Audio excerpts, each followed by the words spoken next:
Hello everyone and welcome. Today I'm going to be showing you how to get the gold trophy or medal in the Autopolis 1 hour endurance race. Now this is one of the newer missions they added via the patch 1.11, and these endurance races are quite tough. I found you have to have a pretty optimal ride in terms of both cornering and straight line speed, and it's really painful to lose just at the last couple of laps because it's hard to anticipate what you're going to be going through, because the GT5 and 6, those endurance races, basically you tune a car, you take the lead in lap 1 and then go on to just cruise to victory. These are different, and by the way, don't do what I'm just about to do and take liberties with the track limits.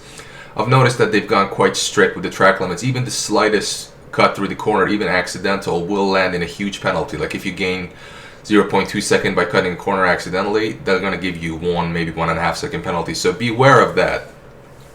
Now, for this mission, you need a K car with a PP of 400 or less. I've chose the Daihatsu Copen, which I believe is available to purchase through the used car market.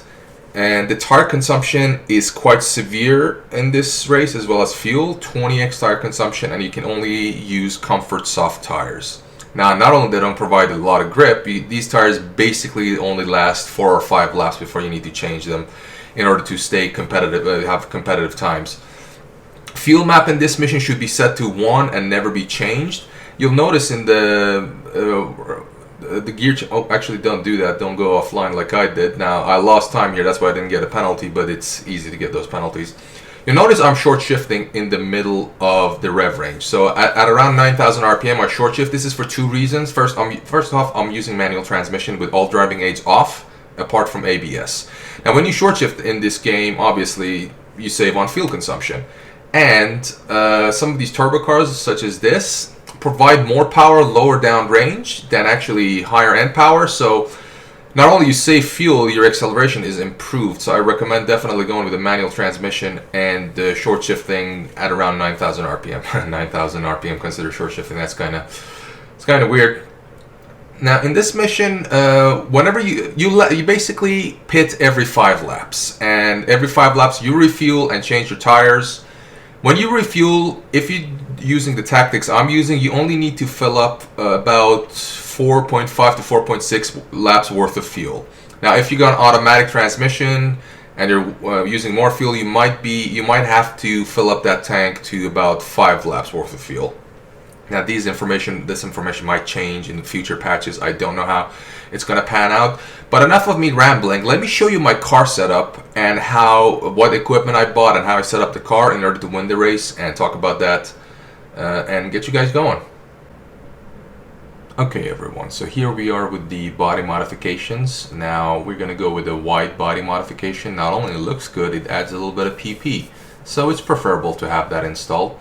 Then we're going to install an aftermarket wheel that also adds a little bit of performance, and then you move on to the aero bits. Now for this one, I chose the front fenders, the rear diffuser, and the side skirts. I did not install any rear spoilers, mainly because that adds downforce.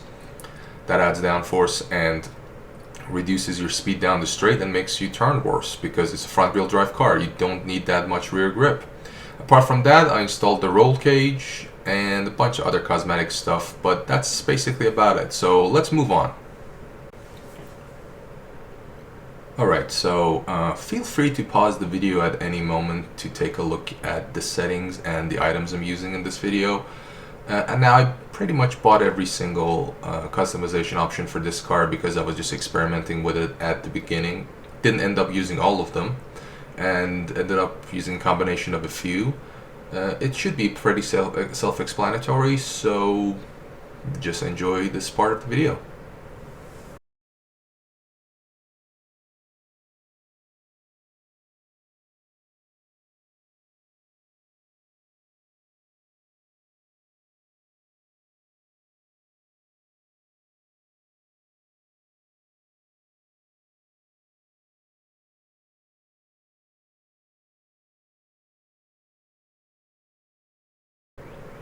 Alright, so I'm showing you the last lap of the race because why not? All good things must come to an end.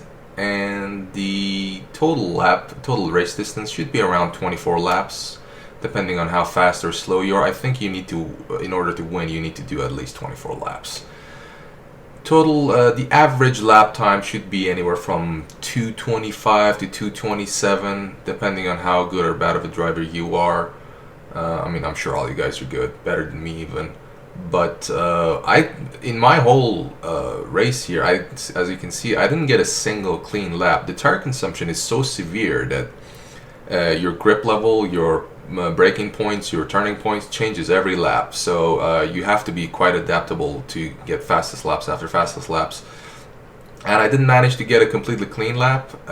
So one thing you can do on the final lap, if you really frustrated, just take as many shortcuts as you can take before the penalty, after the penalty point, because the final lap, your penalties don't count. So I took a couple of liberties here, some accidentally, some intentionally. But yeah, it was quite frustrating as I had to try this game, try this race a couple of times. But hopefully this guide has helped you guys get the gold medal in this. If you did, if it helped you, leave a comment down below and leave me a like if you feel generous, or a dislike if you hate me. I don't blame you. I also stream on Twitch under the Twitch handle hostel_7. I'll leave a link down below if you guys like to follow me. I stream a bunch of different games, but lately I've just been streaming GT7. It's quite a good game despite its severe shortcomings. But yeah, as always, if you like this video, leave a comment down below or any suggestions. See you guys.